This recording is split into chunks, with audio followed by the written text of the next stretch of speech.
Nanganak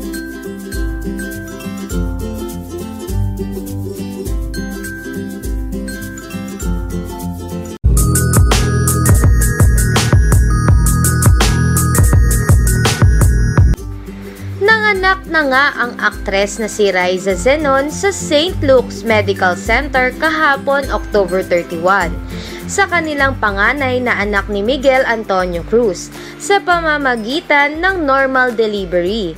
Pinangalanan nga nila ang kanilang healthy baby boy na si Baby Knight. Hindi naman napigilan ni Raisa na mapaluha sa labis na kaligayahan nang makita niya sa unang pagkakataon ang kanyang anak.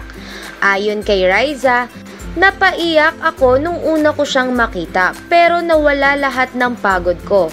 13 hours akong nag-labor dahil 2 cm pa lang ang cervix ko. Pagdating ng 9 cm, doon na ako nag-deliver pero matagal din. 1 hour and 40 minutes bago siya lumabas dahil kapag nagpapahinga ako sa pag-ire, bumabalik siya, pagkukwento ni Raisa Zenon.